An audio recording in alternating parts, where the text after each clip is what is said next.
Welcome to everyone that's watching today. We really appreciate you being on this. We've got Mike Kunkle, we've got Rob Rainwater, we've got Lee Worman, and of course we've got Chas Ambrose, who most of us know.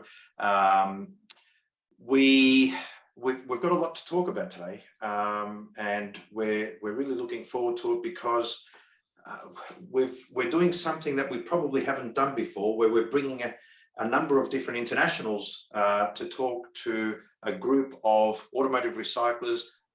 Yes, some of you are in the US watching, but many of you aren't. Many of you are in the UK. The Australians are still sleeping and the New Zealanders are still sleeping. It's 2 a.m. here, and it's about, I think it's 4 a.m. in New Zealand at the minute. So that's the way it is, but they'll watch the live stream. We've got 101 registered for today's session, which is great. And hopefully we'll get half of those watching live, which would be a really good result for us. Okay, let's jump into this. What are we going to be discussing today? We're going to be talking about, and Mike, Rob, and Lee will introduce themselves in a quick minute, but we're going to be talking about things like training. Why is training really important for an automotive recycling business? And why don't we potentially do more of it? We're going to be talking about the use of data and why the use of using data is really, really critical. Processes, measurement systems, and how we measure things in an automotive recycling business. We'll get some insight from the team on those. Overall management of an automotive recycling business and some of the best practices. So before we jump into it in detail, I'd like to get a little bit of background and I suppose a bit of a history on each of the people that each of the presenters. Mike, can you tell us a little bit about you and your background in the industry? You bet, Chris. Thanks very much for having us. I'm a lifelong automotive guy. I grew up in the new auto parts business. My dad had several new auto supply stores, a paint and body equipment business, complete automotive machine shop. And due to some philosophical and behavioral differences between me and my family, I was voluntold to leave the family business and luckily found the salvage industry by my first exposure was as a computer installer for a company called Auto Info, now known as Checkmate, that I was literally teaching people how to type.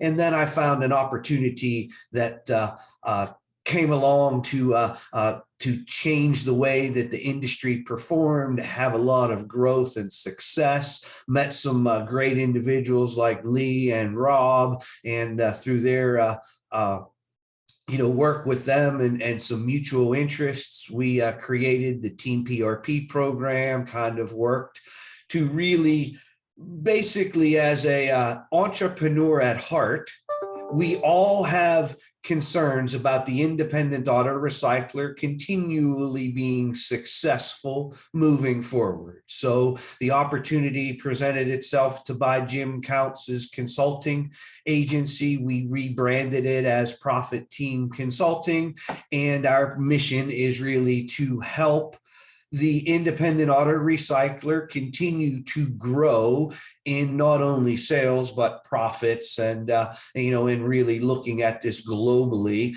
And with that in mind, I'd like to hand it off to Lee and let him kind of tell a little bit about himself. I'm just a lifer. As I tell anybody, my favorite job was actually parts pulling. I loved a pretty day to just go out and be able to pull parts. My dad had a salvage yard, so I've worked every job in the place. Been through it all. I've told people before, the one job I got fired from was delivery driving, because I used to have a slogan that I was the fastest delivery driver in our state. And one time the police actually proved it with a ticket in a company truck, and my dad wasn't very happy. But outside of that, he sent me to college. I went and got a degree in business management, only to realize that while education was wonderful and there was a lot of things that I did get out of it, my real education became a part when I started learning from my father to run a business. And over time, I was able to merge with his competitor, buy them out after 3 years, and then successfully take that business and grow it consistently, competing against 2 LKQ locations in my state, until they finally decided they just wanted me out of their way, to the point they bought me. So I stayed in that world for about 8 years.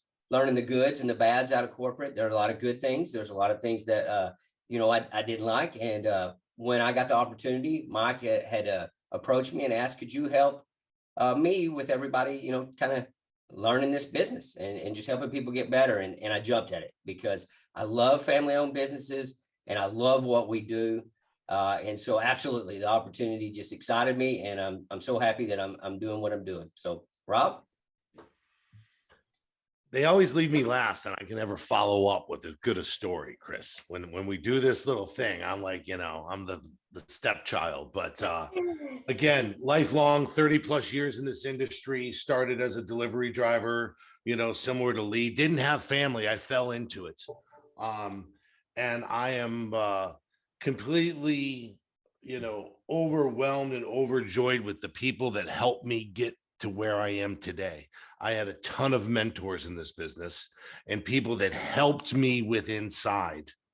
I didn't know anything, and I came into this industry and got help from people within the industry that taught me. Some of them are on this call, right? Some of them, we were in meetings together, those things. So I went from driver to a general manager, 25 years at one facility, and loved every one of those years. I just am passionate about the industry.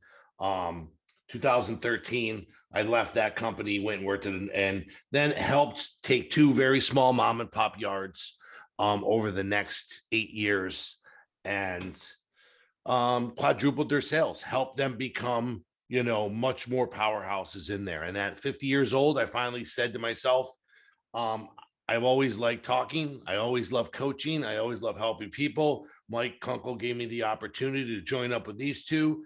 And as I said before, best decision I ever made in my life. I feel blessed every day that I get to do this and be a part of this industry. Extremely passionate about it. I love to talk about it. And I learned a lot getting it. I was tucked into the Northeast of the United States, live in New York. I was in that little niche. Joining Profit Team broadened me out a little bit more, and I start to deal with recyclers in different parts of the States. I am thrilled now to be able to come to the UK and go to other places and bring what we know, but not just bring what we know, learn as well as how it's done in other places. Well, go ahead, Mike. I'm sorry. The true thing is what we do is we charge you to steal your information, to sell it to the next guy, to make the next guy better. And our goal is to continue to have enough that nobody feels slighted, because there is strength in numbers, and we continually reinvent what is a standard operating procedure. Lee and Rob both look back over their career from where they entered, right? I mean, Lee left the part of that was a quarter panel hanging off the back of the delivery truck out of his story, right? I mean, how many quarter panels do we sell? What is going on with that? How do we handle that stuff? Where do we go about? All of these things change, and the ability to look at things from a 30,000 foot level, to come down and say, this is possible because we have seen it elsewhere, allows us to challenge. And one of the coolest things about the salvage industry is there's a gazillion ways to skin the cat and make money doing this. And within each and every operation, there's opportunity for improvement. And the thing that makes the three of us really unique is the fact that all three of us having proven performance means that we look at it and objectively say, okay, here's the cards that were dealt. Here's the best hand that we can play out of doing it. And everybody is masterful at doing that. Thanks, Mike. Thanks, everyone. Chas, I know most of the people on the in the attendee list that know you, but there's a few there from the US. So a quick little snapshot from your end. Yeah, thanks, Chris. Well, obviously, I'm the youngest of the people on the panel here, and also with the least experience. I run the Vehicle Recyclers Association in the UK, what used to be called the MVDA. Salvage is not my background. I'm a genetic engineer by background, and fell into this because of my interest in environmental issues about 25 or 30 years ago. I see my role really as a facilitator, an administrator. If I can help bring different parties together to achieve that overall goal, then I'm happy. So I'm really driven by, in this particular instance, is making green parts work and making vehicle recycling work for everybody in it. Thanks. Okay, so that's excellent. One of the things before we jump in now is I want to make sure that everyone that's watching and listening, feel free to put questions and comments in chat. These sessions are great if we've got interaction because you learn more. And Rob, what do you say? There is what about questions? But there are no dumb questions. There are no Don't dumb be afraid to questions. be the biggest idiot in the room. I've been that my whole life. Ask Lee. So I think that's really, really important though, because sometimes we're listening to stuff, we've got some ideas and we're not sure, and we don't ask the question. So ask the question. Even if we can't get to it today, we'll deal with it, you know, offline. So Mike, I'm going to put you on the spot. You've been doing this for some time, and you work with automotive recyclers in your peer group sessions. Tell us, in your view, what are the 5 most important numbers that an automotive recycler should be tracking? And let's discuss those if you don't mind. Well, look, truthfully, that's a really difficult question to lock in on 5 per se, right? Because we have 3 plates that are spinning simultaneously in what we do, right? Buying, dismantling, and sales, right? Ideally, they're spinning at the same speed. In the real world, buying is ahead, buying is behind, dismantling is up, dismantling is down, sales are ahead, sales are behind. We're always chasing in going in there. A tremendous amount of what we do is cause and effect, right? I did this, what do I expect to happen? So if you were to really pull it down to 5, well, projected sales, right? That would be a big dandy of how much fuel am I putting into the fire. First off, right? Because one of the things about what we do, I mean, we can talk days to break even, all of that stuff, right? It takes time from the time we invest the money till the time we get the money back, right? So what do I expect? Number 2 would be right, sales, right? I mean, I put the fuel to it. Is it really responding the way that I'm coming back out? Right. And then the dismantling number would be really important too, right? It's really hard to sell stuff if the car isn't flowing through the process at an appropriate speed there. So that would kind of be those 3, right? The 4th would probably be, how am I brokering, right? Am I, we can't say yes to every customer, but this is a say yes business. So am I saying yes and brokering correctly? And then the final one would probably be, as numbers guys, right? This one's a little bit off for us, but the employment market is very challenging right now. So company culture, staffing issues, how all of that is going about, how am I building people or building the talent that I have? Because we all hate to hire because of the training. We hate when people leave because it starts that process, and that whole culture is what's being cited as the number 1 reason for people bailing out. And in all of our countries, manual blue collar labor is kind of frowned upon. So, from an educational standpoint. So looking at this, I think those would probably be the 5 that I'm really, really honed in on. It's interesting, isn't it? Because what you described there was the bottlenecks that we're chasing in the business all the time, right? Are they sales? Are they purchases? Are they inventory? Or is the bottleneck an ability to process? We are an automotive recycler. Really is a manufacturing business. They manufacture something. Unless you can process that vehicle through, unless you manufacture a part of that vehicle, we demanufacture. But in the context of manufacturing, we're unable to actually make that sale. So there are bottlenecks in that business all the time, I suppose, in any business.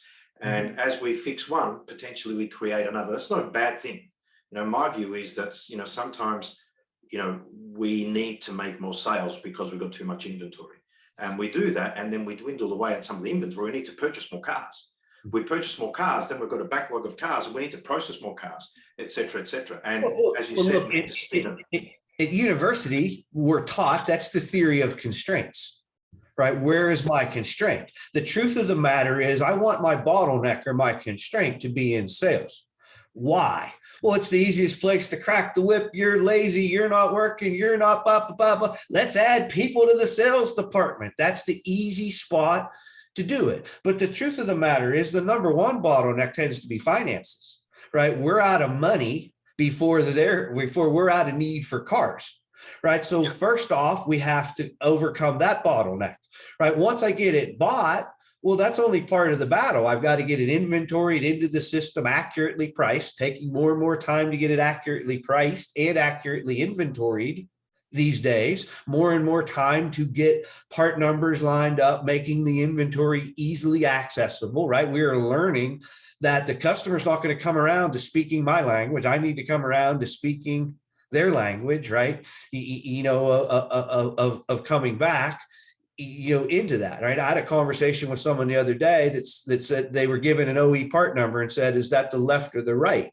And the customer said, I gave you the part number, right? Well, you need left or right. That's no longer a question, right? How do we understand that? We'll push that bottleneck then into where? Dismantling. Once we get it taken apart, then it goes to sales and distribution and then pushing it back through. That's a healthy growing business, is finding where those bottlenecks are, right? Good managers fix the bottlenecks before they become problems. Sometimes the problems get overwhelming and we're constricted, right? Dismantling goes down with COVID for a week, right? That's a bottleneck and a half that's developed that's really hard to overcome, that impact all of those things. But it's just a cause and effect of how everything ties together. Will it produce and is it producing the desired or expected results? Yeah, I want to pick on a couple of things there that I think you mentioned there, and often we don't dig deep enough with these. Inventory well. You mentioned inventorying the vehicle or the parts well. That's changing so much. And you mentioned part numbers, and you mentioned, the consumer giving a part number and asking, is it left or right? Well, to a degree, it is irrelevant at the minute. When the minute the consumer is talking about part numbers, it's like, well, that's changed. And our industry traditionally hasn't done that very well. So, Rob, this may be something also that you want to jump in on here from a sales perspective, because traditionally we ask, what side is it? Is it left or right, or is it this one, or is it that one? Because we're working through the interchange options on the screen, if you like, and sort of trying to decode what the customer needs. But when they give you a part number, that's a part number. Now, we're lucky enough if they give it to us over the phone, because we can work through that. But what if we haven't inventoried, and Mike, if we haven't inventoried that part well with part numbers, how is that going to look in 5 years' time, if you like, where the digitalization of our industry is at a level where it's all about part numbers, and it's all about, systems looking for the part online. As you know, I do a lot of work with eBay, and one of the biggest things there is that eBay doesn't worry about phones or anything like that. It's all system driven. So if someone searches for a part number, it's either there or it's not there. So tell us a little bit more about that, Mike, or Lee, or Rob, what your views are on that, and where it's going to go in the next 5 years from a part numbering, good inventory, selling perspective. Rob? I'll go first. You go first. On there is, look, we, interchange. Regardless, we have a couple of different models out there. In the US, it's Hollander. In Australia, it is Hollander now, I guess, but it's, a little different version and whatnot. But if you add up all the quote unquote interchange, the people that speak that language in the world, how many of them are there? A couple thousand, right? In no way, shape, or form is that a sustainable language. So, how do you go about getting to that? Well, I think we have to adapt in what we're doing and get away from year, make, and model, and get more in line with the way the rest of the world accesses parts, which is basically by VIN number, and really truly not even by 17-digit VIN number, but by 8 or 9 digit, based off of how say the OE dealerships are doing it. Rob? Yeah, I mean, I couldn't agree more. It has to eventually get to that spot. And think of the more accuracy. Think of the reverse inventory. Right now, I'm getting a car in, Mike. I just put the VIN number in, check the parts that are good, and it attaches those part numbers on both sides, however you want to do that. It has to be able to get that. I mean, I'm doing it now with other things outside the industry, right? Just a pair of simple shoes. Right? I don't go to the brick and mortar stores anymore. Once I find a pair of jeans that fit this odd shaped person, right? I'm buying those jeans every time, and I'm going on Amazon, or I'm going on the internet and writing, old man, fat pants, Tommy Hilfiger, this size, and boom, and I've got them. We've got to be able to translate that in. And, you would know, you're working on it now, Chris, to an extent, in the UK with eBay and the part numbers. And, Mike, you and I and Lee, we know some people that have tried in the past and that are currently trying, but it will be there sooner than later, in my opinion. Well, Lee, you're doing a selling process. Yeah. Lee, you're doing a lot of work with some sales teams. I mean, do you see that the customer is more or less informed, or think they're more or less informed than ever before now, or not? Well, they definitely think they're more informed, and really my whole thought process was going through in the end, where this has to go is to be able to exactly what we're talking about, pull a VIN number out and cross it to basically like an OEM reference number. Because when right now customers call, and this is my whole thought process, and I was actually going to throw this at Rob, was many times really what we're having to go back and do anyway is actually get the information from the customer to make sure that the part that they think they need is really the part that they need. So many times they're calling and, oh, I saw this on, Car Part, or I saw this on CCC, or I saw this on eBay, and this is what I need. And then when a professional salesperson does their job and gets all the information, they're like, no, that is absolutely not the part that you need. You're looking for the wrong part. So the question would be is, once we can get to that point, can that eliminate that for the consumer as well? Or we still will have some work to do, because they think they know it, and that's not any way putting them down. It's just saying they think they understand all the questions, but they're not as experienced as what we are to be able to. Lee, would you say this is a fair statement? Assemblies get us in trouble because we speak assemblies and nobody else understands what is an assembly. But it is that thing of them saying, I mean, they want a pound of ground beef, a T-bone, and a gallon of milk, and they get up to the cash register and we ring up 1 cow, right? Is that really what they bought? Yeah, you're right. That's a big challenge. That's a big challenge. The assembly piece is a very, very challenging sort of conundrum to deal with, right? Because at the end of the day, a collision repairer is looking for a bumper bar in 15 different bits or 25 different bits. And we say we've got a bumper bar assembly. It's like, yeah, but which part of that are you going to help me with, right? So I think that obviously, yes, Rob, we're doing a bit of stuff with part numbering now. So it's going to be a really, really interesting part of the automotive recycling industry over the next 5 or so years. Chas, just a quick question for you, mate. On that point, obviously we've been doing a lot of work in the UK.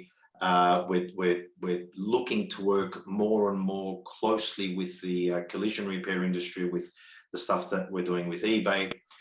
Your view on where the UK automotive recyclers are, and I suppose what we need to do next. In terms of part numbers, Chris? Yeah, I think so. In terms of good inventory, right? And that's not just quality, it's not just accuracy, but it is about, the next level of data that we need to have available that's, I suppose, searchable, right? I think, it's very variable. I think this is one of the problems, that there's probably 2 or 3 different IT systems. There's homegrown IT systems. There's not a lot of consistency, and even within the biggest, users are the biggest software provider. There's a lot of variability, is my understanding, about how they're using it. So certainly consistency in application is really, really important. I think getting, we talked a lot about grading and getting that part number, grading the condition, describing the condition accurately. But in after that part number, and I'm particularly interested in, you raised that thing about assemblies in multi-component parts, which are, almost everything we sell is a multi-component part these days. It is I think in the last 2 or 3 years, the UK recyclers that have been involved with what we're doing, Chris, I think that's become much more well understood. Still a lot of an issue in terms of consumers, but much less so for trade consumers. Trade consumers are used to buying from dealerships. They know they buy a front bumper in 15 different parts. Where you got the private consumer, they're just used to buying a complete front bumper. So, I think there's lots of challenges, but I can see that we are gradually moving in the right direction in terms of part numbers. I've seen no alternative to part numbers, to be quite honest. And the big challenge is to get as many people using the same sort of approach as quickly as possible. Yeah, I think that's a really, really good point as well, Chas, and that is, how do we get a lot of people to do it, or everyone to do it? Because think about it, the buyer of our product, whether they're a collision repair or mechanical, or a trade consumer, a retail consumer on eBay, for example, at the end of the day, they want to see a consistent view of the world. They can't look at something and then someone's got a part number today, but someone else uses a different language tomorrow, etc. So it makes it very difficult for them to actually engage with our industry, because we don't know what language you're speaking, from day to day. So that's really important. Uniformity there, I think, is really, really critical. Francis Reitman's typed in a question, which is a good question. How do we get around the manufacturers to share the part numbers? Do you see this as a challenge? And Mike, you've responded to that. I think the supply line issues will force OE to relook at the recyclers' inventory.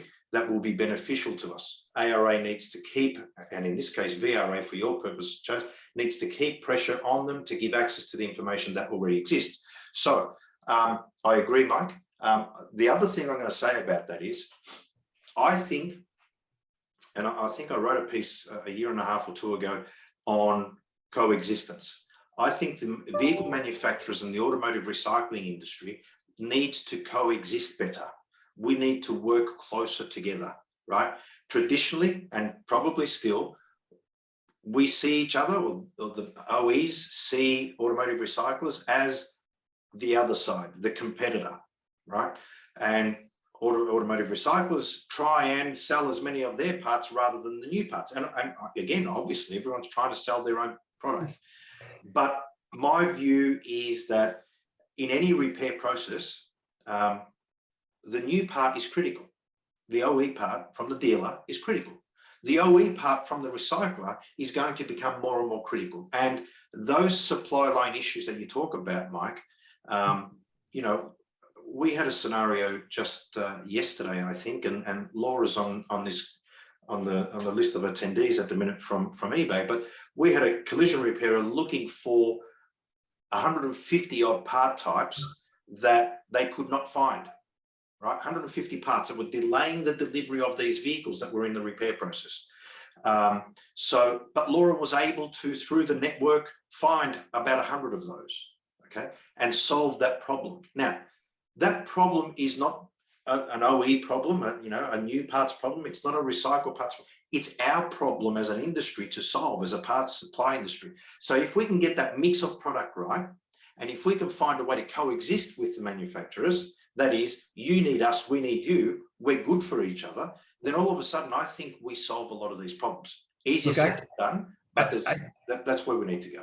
I think, Chris, that what you're seeing is, if a customer, the owner of the vehicle, goes back to the dealership for a part or repair, they're doing that on their own free will, and the dealership can't supply the part for them, that's about as epic of a fail as you can possibly have, right? Because everybody knows the dealership is the highest priced place to go. right? They're being forced to go there. So you're talking about somebody who is of their free will showing up at the dealership, not being forced for any other reason other than brand loyalty, and they're being turned away. The OEs can't afford that. They have to find a way to supply that part. And if they can't do it through their own supply line, and they are willing to start to take ownership of the parts, similar to what is happening in Europe as far as them, partnering with the recycler in the salvage disposal and coming back out. But as these things, and as we continue to move to a more electric vehicle model, does mean that the manufacturing of some components no longer will make sense for the OE. So there are things in play that do indicate that the timing is right, with cooperation, with our ability to understand processing on a major manufacturing level. I mean, you said it earlier. We demanufacture, we take an assembled unit and take it apart. There's ways to efficiently do that. There's ways to inefficiently do that. But by coming up and being able to supply the parts that make sense at price points with spirit of cooperation with the OEs is a serious probability of the future market. Agreed. Okay, Rob. I'm gonna sort of throw you under the bus a little bit here. Tell us the 3 biggest mistakes a salesperson makes on a daily basis, and what can we do to help the salesperson deal with those? So before I get to the 3 mistakes, I like to say, I think that it starts with how well they're trained at the beginning and what their first 2 or 3 or 4 months is like.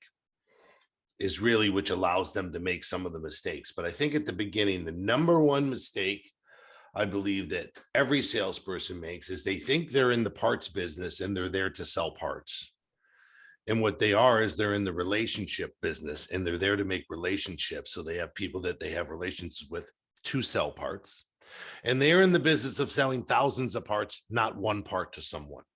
So the biggest mistake that is made is realizing I'm coming in today to work to sit down and just answer the phone and say, yes, I have this. It's $200. And they sell like I putt on the golf course. They hit and hope. That's how I putt, Chris. I hit it somewhere at the hole and hope it goes in, Mike. Well, a lot of people sell the same way, and they don't understand that qualifying their customers. And by that would be mistake number 2. Is that they don't understand that they need to sell the customer what the customer wants, not what we want to sell the customer. Not understanding or explaining to the customers that there are options. I have a call today that I listened to in one of my group calls, and the salesperson said to the customer, I'm just like the one-stop pizza shop. Whatever pizza you want me to make you, sir, I'll make it. Meaning ordering this transmission would be just like ordering a pizza. Tell me what you want on it. Tell me the toppings, tell me the crust, tell me the sauce, or whatever it may be. It could be the one-stop ice cream shop. It could be whatever you want. What do you want? And I will sell it to you, which goes back to what Mike was just saying about, is it OE? Is it remanufacture? What is it that you want? Because I have a relationship with you, Chris. I want to sell you everything, not just a couple things. So relationship business, understanding what your customers' needs are. And lastly, I would say building value. Not building value in you first, company second, part third, or warranty last. And again, the warranty really goes into with what the company is. But I would say building value in themselves and the company that they work for. Explain that building value in yourself. How do you do that? Well, so I would say an example is I can call anyone at your company and they can just look up the taillight and say, yes, I have it, or the door, or whatever it may be. But am I asking you questions of, Mr. Customer, Chris, how would you like to communicate with me? Would you prefer to do that over the phone, over email, over texting, smoke signals, whatever you'd like to do? How would you like to start to communicate with me? What can I do for you to make your job easier? What can I do for you to allow you to make more money? understanding maybe how my customers are paid. Are you on commission? Is there a bonus? Is there a spiff? Is there something that you get every month that I can help you obtain? Wait, what Well, can I go ahead? Not to interrupt you, but to add to it, because where you're coming at with that angle, we are talking about the calls, right? But really, when we're talking about a job of a salesperson, one of the other ways, Chris, that they can add value to themselves is actually really following up with customers and staying on top of the communication.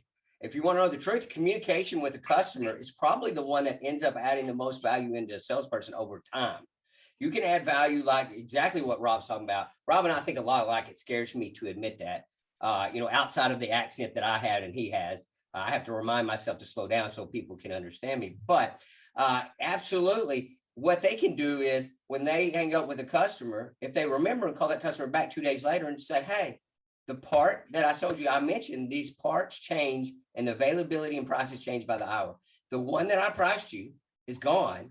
And I did not want to leave you in a crunch if you need one. So I went out and found another one, a replacement, but I wanted you to be aware that the replacement I found has 2,000 less miles or kilometers or however you want to phrase that. What you're doing is you're building value in yourself because not many people do that. Not many people call. And in some cases, I'll teach them, call them and let them know you don't even have the part available anymore. Why? Because what you just did is you let the customer know that I'm calling you and I have no chance of a sale on this deal, but I'm calling you for your interest to not leave you in a jam. And then that adds value as well. And so not just with what Rob, because Rob is a wonderful trainer. He's exactly right. They can add value on the call, but learning which customers like communication and then doing that follow-up communication adds value to a salesperson too, because they hang up that phone going, I don't remember the last time somebody called me back and told me that for my own sake. New or you. I was just thinking, I've Right, never had anyone OE call me or back. not. Yes. Well, look, what Lee and Rob said is more or less the exact same thing, right? Instead of going about selling a widget, they went about selling a relationship, and a widget happened to be in the way of it. Right. And that comes back. And it's a completely different mindset of that. But if it's year, make, model, yes, I have it. No, I don't. Right. When I got involved into this business, every phone call started the exact same way. Do you have? Yeah. Right. It doesn't start that way now. It's you show to have. When it's you show to have, the knowledge I have in my head that says I know this and no one else does is no longer applicable. It may still, like Lee said, the customer may not know what they think they know. So there is still some of that, but they're calling from a much informed base. And if you want to be their expert, you have to do something more than just say, no, I don't trust you in what you looked up. Let's start over from the beginning. So. And okay, so we were talking before about part numbers, etc., and online platforms like eBay, people checking part numbers. The collision repairers work with part numbers. We've got a lot better technology today that enable the buyer to buy just online. So how's that, Rob? How's that going to affect, and Lee, maybe from your end, how's that going to affect the salesperson's role in 5 years' time? What is that role going to be? Really good question, Chris. And we privately kind of had that conversation, if you remember, between you and I and Rob at one point. And I actually kind of poked your brain at that point and asked you your opinion on that. I do think there will always be a role because of, and at least until there's always going to be a role, but until there is more automated part OEM correlation, there is always going to be need for somebody professional to be able to take the information from the customer and ascertain that, hey, you really are needing this part. You're correct. But I also think where Rob touched on the value is a computer program can't add value. It can't say, oh, I see here you chose the white one, to just kind of remind the customer that that's the only one out there in the color that you want. Oh, you chose the lowest mileage one in the entire country. That computer system may show them the options, but to have someone actually point out the values there. So I definitely see there's always a future for that, but the future is in real salespeople, not order takers. And there's a very big difference. And I say to a lot of people a lot of time, real salespeople stand out in this industry. And they're like, what do you mean? There's a ton of them. And I'm like, there are a lot, and I don't mean this in a degrading way. There are a lot of people that absolutely do a wonderful job on staying on top of the deals and finishing orders. But there are less people out there who actually do what Rob talks about and says, I'm selling you solutions to your problem. Yes, you need an engine, but really your problem is you can't get back and forth to work. What I'm doing is I'm working on the best solution to get you back into your vehicle, to get you back to work. And that mindset then allows you to put them in a place to where you learn from them, to actually truly give them the best product for what their situation is. So there's a future there for them for sure, but it's a future for real salespeople. Yeah. The order takers could end up to that. Rob, do you want to add into that? Well, it goes to Laura's question that I saw in the chat there that was talking about rebuilt parts, remanufactured parts. How is it in the US and those things? And I'll simply say again, success depends on how well you satisfy your customer's needs. And if your customer need is a rebuilt one or wants that option of that, why shouldn't you be able to satisfy those needs and have access to everything that you possibly could give them? That would be my 2 cents, Laura. Yes, when Lee, we're in a beautiful spot in this industry that we can do things only when we make money. We're not the OE, so we can say no, Chris. But are there times that we have to break evenly to success, to fulfill the needs of our customer? There are times that happens.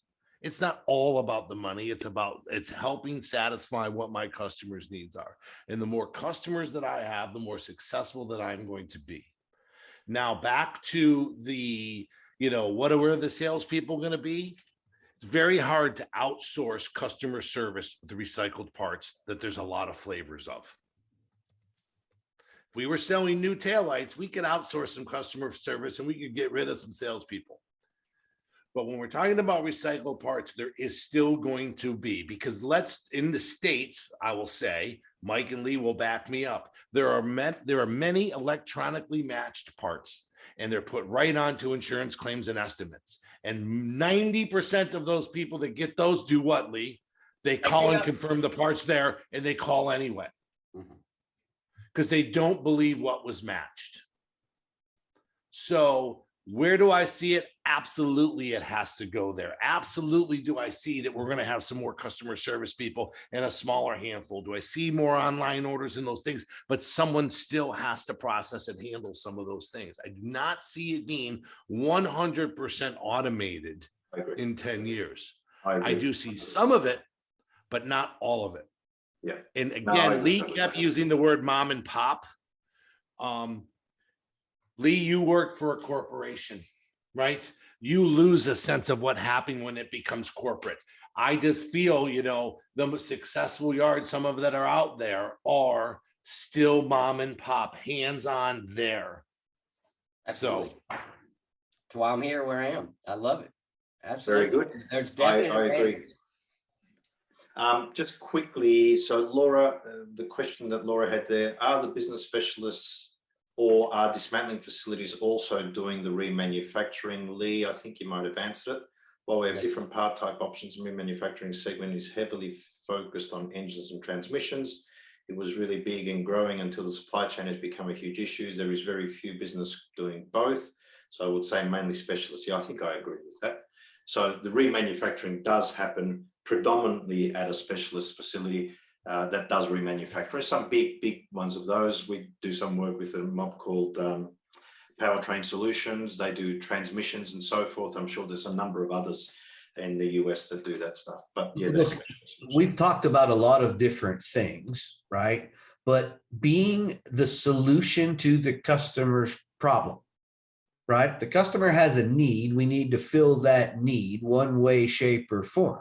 Now, while remanufacturing may not be a realistic thing for us, but distribution is, right? And so while the ability or lack thereof in being involved in reman doesn't negate the fact that it's important to know what is going on in those segments so that we can make adjustments accordingly instead of running out of our product underpriced when they have issues in coming back. But once again, we still can't lose track of the fact that we need to look at this and say, how do we provide solutions to the parts needs for the customers and sell the relationship, sell the value of that relationship, and then the part transaction will merely happen in the middle. Yeah, absolutely. Good question, James. On your second-hand parts, what warranty periods do you give, and what does your warranty cover, part only or part and labor? Lee, can I get you to sort of talk to that one a little bit, if possible?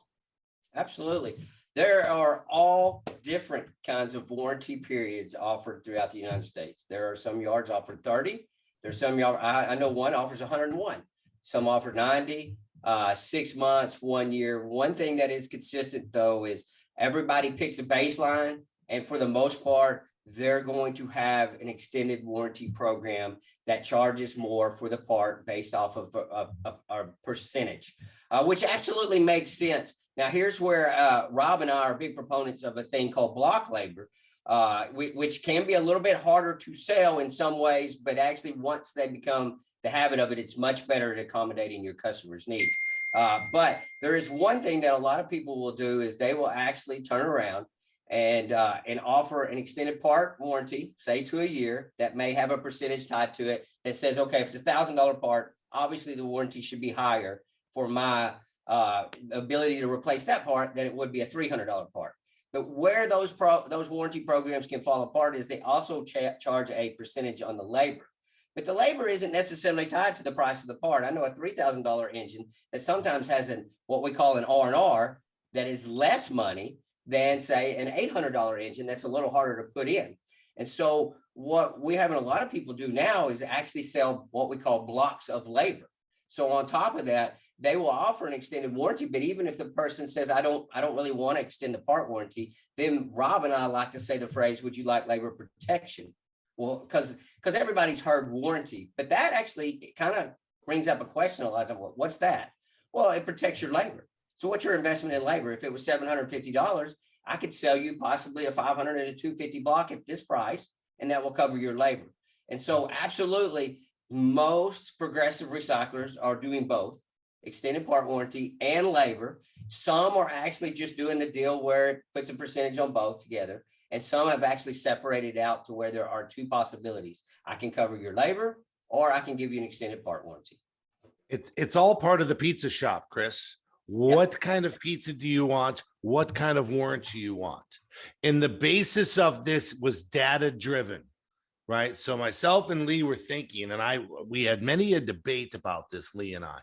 But is it fair to say all over globally, there's some sort of part warranty, Chris? 30 days, 60, 90? Mandatory. You have to give a part warranty of some sort. Okay. So, and if I was to say on a used motor or transmission, let's say, and if there's a failure or a problem with the parts, what percentage of the time does that happen at installation? My 100%. number, which is backed by no data, is 85%. I Lee said likes to 90. argue with me, but I'm normally right when it comes down to Lee and I. So if the part is going to fail within the first 2 weeks of the part of it being installed, which you're covering, mind you, to your customer for how much, Chas? Free. And your only liability on the back end is 15%, Lee, correct? Or 25 if you want to argue with me. Let's just keep it at my number because I'm right. And then we would say what, Lee? The liability and what I charge for the extra time has very little risks. Which is kind of like the casino. I look at it as the warranty program should be built on numbers and data and odds. Which is, so if the, go ahead, Lee. No, I didn't mean it because you're on a roll. I didn't mean to stop, but I was going to say this actually into the labor side of it, exactly to a T2, because what I like is if I can sell, if they don't want a part warranty, extended part warranty, but I can sell the labor, the exposure of the company is even less for the same amount of block labor. So I sell you $500 or $1,000 or worth of labor coverage, But if you didn't buy the extended part warranty, that labor coverage is only there for the length of my standard warranty. So from that standpoint, it really says I'm really concentrating on covering your labor a lot, because when I sell it that, my exposure is not near as long to have to cover labor. So it's good from a business owner standpoint too. And the beauty of it is, Chris, $10 will buy you $50 worth of labor. So I can sell it to you, labor protection on a starter, an alternator, a compressor, a gearbox, whatever it may be, a cross member that needs to be aligned if it's bent. How many times you sold a cross member, this body shop tells you it's bent, and now they're saying, who's paying for the alignment again? How about I just sell you some labor protection against that? So now it's allowing you to sell labor on everything that you want as an additional charge that normally you were giving away at least the replacement for free. Oh, I'm going to interrupt there because we're going nearly an hour. We've probably got another 10 minutes. So there's a lot that we need to get through. We've spoken about a heap of things, right? And there's some really good stuff here that we've gone through. And that question, James, I think is a really good one on warranty, because what has come out of that is that, yes, what you offer in warranty is one thing, but how you do it is another thing. You know, do you do it in blocks? Do you do it as a percentage, blah, blah, blah, blah, all these different things. And then how you actually present that to the customer is another thing. And that brings us back to training. I think that's a critical thing here. How do we learn how to do that? James, you're probably thinking of the first time I sat with Jim Counts back 25 years ago, and we were talking about warranty. It was sort of, how do I do that? How do I actually implement that? And it's hard to ask some of those questions. So I think training is critical. I think one of the things that I really want to finish off with, if that's okay, and we could be going here for a day, let's face it, for a week talking about different things, but we don't have that time. We know that you guys don't have the time that are watching. So I want to finish the session off, and Chas, one of the things that Chas and I have been talking about for the last few months is holding a day during March. It'll probably be around the 17th of March, where VRA recyclers members will be able to attend a day of training, a day of coaching, a day of whatever you want to call it, but talking about this type of stuff, learning how to sell warranty, learning more about how to do data better, how to manage by looking at the numbers in your system. I know a lot of you in the UK are using different yard management systems, Pinnacle, Frontier, Breaker Pro, etc. There's data in those systems that is not being used at the minute anywhere near as well as it could be, and as a result, you know, you're leaving money on the table because some of the decisions potentially are being made without the right information in front of us. So we want to hold this day. We want to do a full day of training, 5 or 6 different breakout sessions or sessions that we'll do. Mike Kunkle has very, very generously offered to fly over from the US and be there on that day. I'll fly over and be there on that day and facilitate the day. And we'll try and get Lee and Rob on some kind of simulcast live stream deal. We'll hide their faces so we don't have to look at them all day, but we'll have them there. And we'll have a translator for Lee as well. Yes, that's very important. Thank you. But yeah, what we're looking at doing, and Chas, you can talk a little bit more to it, but I'm going to share now on the chat a link to an expression of interest page. And what we want you to do is click that link and tell us if this is something that you're interested in doing, because we need to make a decision. If we're going to have enough people there, then great. We're going to come from Australia, from the US, and we'll do this day, and away we go. From a cost perspective, I'm not charging for my time. Mike's not charging for his time, or flights or anything like that. But there will be a small fee, and Chas can talk to that in a second, to cover the cost of the venue, morning tea, lunch, afternoon tea, etc. So, Chas, do you want to have a bit of a chat about that, and let's see if we can get people to engage in that. I've just shared the link, by the way. Yeah. Okay. Cool. Thanks very much. Yeah. Basically, we're looking at the week commencing the 14th of March. And probably I think Thursday the 17th is going to be the best for recyclers in the UK. We're looking to hold, as Chris said, a one-day event, full-day event with an evening meal and a social stuff in the evening. Probably, it looks like at the Belfry, where we held the last conference in Birmingham. If not there, it will be around there. The uncertainty at the moment is we need to firm up on numbers and dates just to make sure that we can fit it in now, because time is moving on. So as Chris said, I think by early next week, we need to go back to the conference venue and book something, make sure it's still available. If not, find an alternative. We're looking at a cost of about £100 per attendee to cover all the costs. It's not about generating profit, it's just to cover the costs of the hotel. Anybody that's been to the Belfry knows it's a top quality conference facility. It doesn't come cheap. We just need to cover the cost. That's all we're interested in doing. So I think Chris has shared a link. What we need to do is, I would say, by Monday next week, Chris, we need to have an indication of numbers of people that are going to attend. That will allow us to make the booking. So if we can't get the numbers at this stage, it's not moving forward. If you're keen, don't delay. It's easy to do. Just take a couple of minutes, if that, to fill in the expression of interest, and that'll allow us to move forward on this. The other thing that I think is, yeah, perfect, mate. The other thing on the expression of interest, the last question I believe is that Chris is going to be touring the UK, and if you're interested in Chris coming in to see you, obviously I can't be everywhere, but first thing best dressed.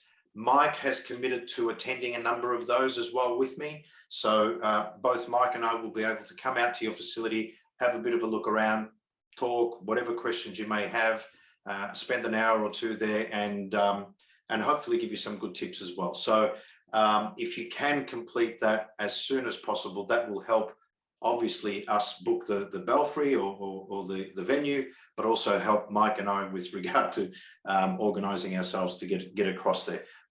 We're not charging for our time, as I said. Mike's doing this, gratis, so too am I. So we'd appreciate a swift response. Okay, we're on an hour. Sorry if we haven't been able to get to everything we'd like to talk about, but there's only so much we can do. I want to really make a point that these types of events that we're having here today, I think, are critical to the industry. They're critical to us learning from one another. The event that we're looking to do in March is going to talk about a whole heap of different things. It's going to help you understand the numbers in your business. It's going to help you with training. It's going to help you in a number of different areas. Most importantly, if I can put it this way, it's going to help us get together again, because often most of the benefit that we derive out of these events is actually when we get a chance to have a chat and chew the fat, so to speak, over a drink. That's really critical. You got to go, Lee? No, actually, Mike doesn't need to go, but he's already walking there. We have a meeting here in just a minute. But really what I wanted to actually interject with you real quick is there's one other thing that comes out of this that we don't think of a lot. You might find out the numbers that you should be getting that you're not. That's actually a really big part of what a lot of people don't realize is when we're talking about the numbers and learning the numbers, sometimes we're not even getting them. And a lot of what we'll work on, and I'll just throw it out real quick, but like in dismantling is a super important part because it puts pressure on so many areas of the business. You dismantle enough, buyers got to buy enough, sellers got to sell enough. But there's also a lot of inefficiencies that can be lost in dismantling as well. So an example would be, is somebody measuring how many hours are going into their dismantling department, so that when we get to efficiencies, we can actually start to measure the efficiencies based off the amount of hours worked. That's just a quick example of things that we can teach people as well, to say, hey, not only are you going to learn the numbers, but you're going to learn the fact that you don't have the numbers yet. Yeah. So just want to bring that up. Agreed. So, okay, enough said. Any closing comments, Chas, from you? Yeah, I think it's probably also useful to emphasize that we're going to have Laura from eBay there for the event, and we'll all be there in the evening and overnight So there's the opportunity to discuss anything around certification, anything around what we're doing with eBay, and of course, Chris, anything we might be doing that's related to that, that's going to assist members. So it's a great sort of work and social event, hopefully. Absolutely. And look, one of the things that we might do, Mike and I will be there obviously for the day and the evening. We may, you know, rather than traveling the next day, maybe some of you want to sort of book some time, an hour, a half hour, or whatever, the next day on the Friday, and we can sit down and just schedule a number of different meetings that we can talk to individuals about, if that's something you want to do as well. We're open to it. We're going to be there. We're there for you guys. So feel free to let us know what you're looking for, but please fill out that expression of interest. Lee, closing comments. I just really appreciate the opportunity. I'm excited to work with people outside of my normal constraints so I can learn from them. That's really what I'm excited about, is just, I know I will learn a lot from a lot of good people if we get this opportunity. Excellent. Thank you, Lee. Rob. I'll second what Lee said, and I would love to see Chas and Chris that this turn into something, maybe a yearly event that we could have, and that Lee and I could also be there. You know, all three of us, and have maybe a 2 or 3 day event. Make it some sort of thing that we're bringing. You know, there's a weekend where we're bringing salespeople in and doing that, bringing what we know. I mean, you know, again, you can tell Lee and I and Mike love this. Chris love when this is all we know, and we're extremely passionate, and we're willing to share what we want. And I look forward to the relationship. Okay, well, thanks guys. Thanks Lee and Rob for being on the call, and of course Chas. Mike's had to shoot because I know Lee's got to run to that meeting as well. So again, thanks everyone for attending. Look forward to hearing from you. Look out for emails from us as well, because we'll try and get as much information to you as possible about the 17th, and we'll talk a little bit more then. Thanks very much, everyone. Appreciate your time. Thank you very much. Bye. Cheers. Bye.